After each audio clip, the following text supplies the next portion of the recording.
Om Swastiastu, Sister. Om Swastiastu. Iya, apa kabar ini? Kabar baik. Iya, sudah siap ini ya memberikan informasi dengan topik, Siap. yaitu membangun budaya damai. Benar, Sister. iya. Berarti memang Sister sudah, kayak sepertinya sudah damai ini ya. Silakan ini Sister. Budaya damai, kita membicarakan kedamaian dan ada budayanya juga, Sister. Iya. Apakah merupakan suatu budaya ini, damai ini, Sister? Benar. Jika kita mempunyai satu perasaan ya, adakah itu perasaan positif atau negatif, itu sesuatu yang inap di dalam diri kita. Itu yang kita tunjukkan ketika kita bicara, ketika kita berinteraksi dengan orang, ketika kita ada melakukan sesuatu pekerjaan. Bagaimana perasaan kita itu kelihatan dalam tingkah laku kita. Maka jika kita damai dan kita berinteraksi dengan semua orang dengan damai, itu sudah jadi budaya. Karena dari individu kepada orang lain, dari individu kepada situasi, maka itu adalah satu perasaan yang tak tertampak, tapi itu menyebar kemana-mana. Maka agama damai, budaya damai, itu sangat penting kita rasakan.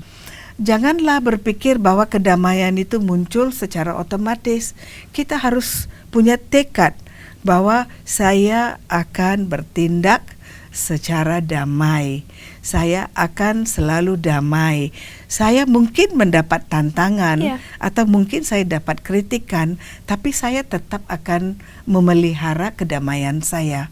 Maka itu jadi satu budaya bagi saya dan begitu juga dengan orang lain. Maka dalam budaya kedamaian itu ada keharmonisan, ada kreativitas, ada juga rasa gairah untuk bekerja sama, semangat. Itu penting. Maka kedamaian adalah latihan spiritual. Kedamaian adalah latihan internal.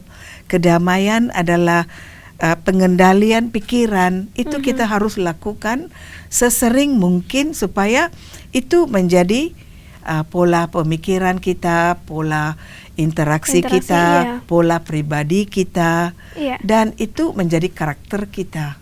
Karena ada banyak tantangan yang datang kepada kita, dan bagaimana kita bisa menghadapinya jika kita tidak ada kekuatan internal, kita tidak ada tekad internal, tidak ada persiapan.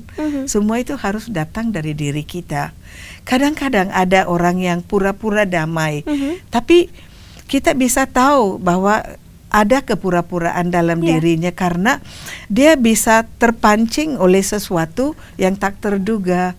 Dia bisa menjadi terperangkap dalam satu situasi yang dia belum siap dan ketika itu dia menunjukkan rasa tidak damainya.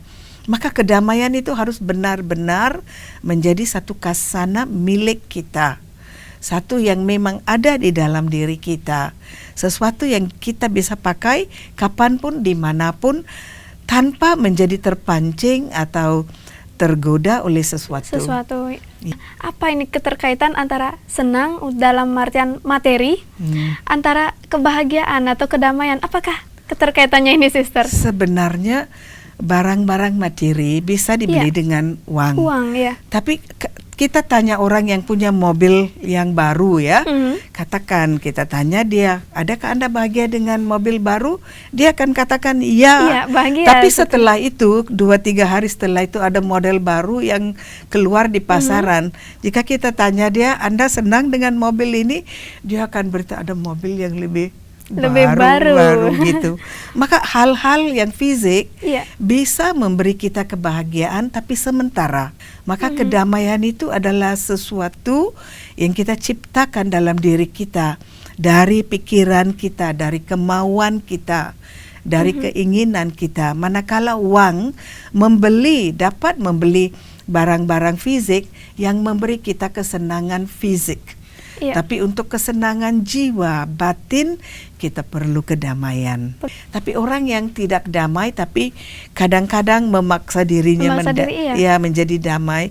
Mungkin dia damai di kantor, tapi di rumah dia jadi tidak damai. Atau di rumah dia damai, di kantor dia melepaskan semua perasaan amarahnya.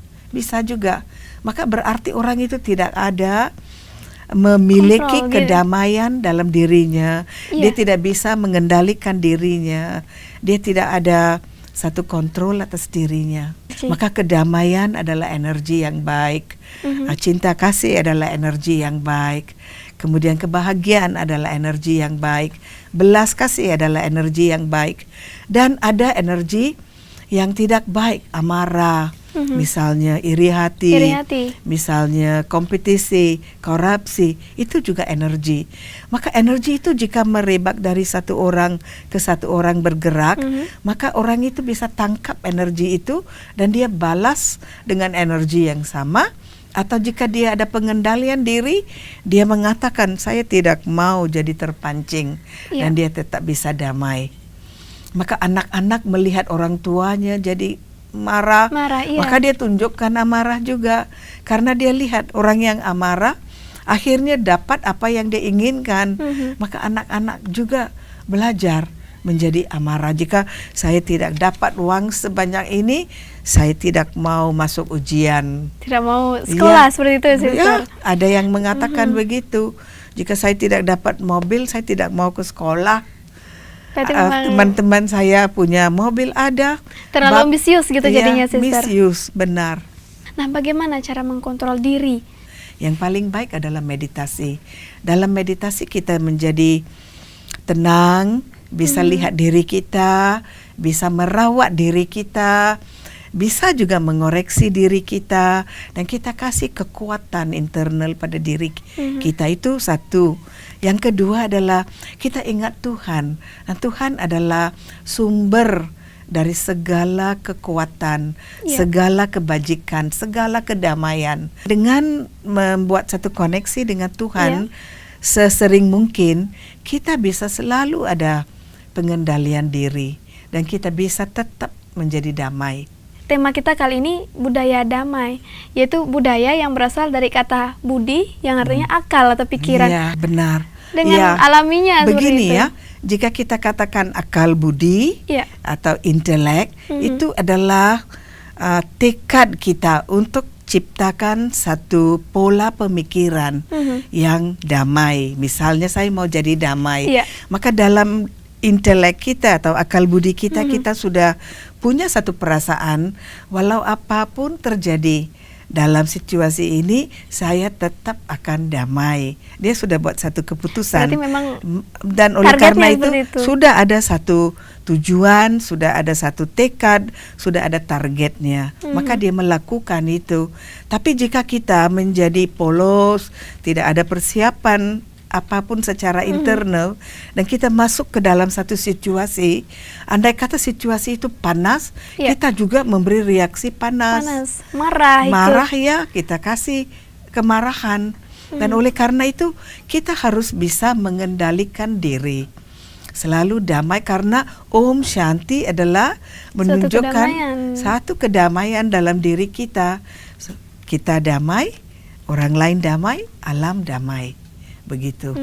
Maka kedamaian itu adalah satu latihan yang kita lakukan untuk diri kita sendiri. Jika kita sayang diri kita dan kita mau melakukan kesalahan, jika kita mau selalu damai, itu kita harus buat latihan hari-hari. Untuk bagaimana selalu, caranya, Sister? Ya, kita bisa pagi-pagi kita bisa beri waktu barang 10 menit untuk kita, dan kita katakan, apapun terjadi hari ini, saya mau damai. Apapun yang terjadi hari ini, saya bisa damai. Atau saya mau kekuatan, dan kita bisa ingat Tuhan, saya mau jadi damai dalam situasi ini, bantu saya ya, ikut saya ya. Kita ada semacam persiapan internal untuk bisa menghadapi sesuatu di luar. Maka kedamaian itu harus muncul dari dalam. Tetapi jika kita anggap orang lain akan memberi kedamaian, atau mobil itu akan memberi kedamaian, itu adalah tidak mungkin. Karena kedamaian sesuatu yang kita ciptakan dari dalam diri kita. Dan kita kan manusia ciptaan Tuhan. Tuhan kan lautan kedamaian. Beliau memberi kita kedamaian. Maka di dalam diri masing-masing orang ada kedamaian.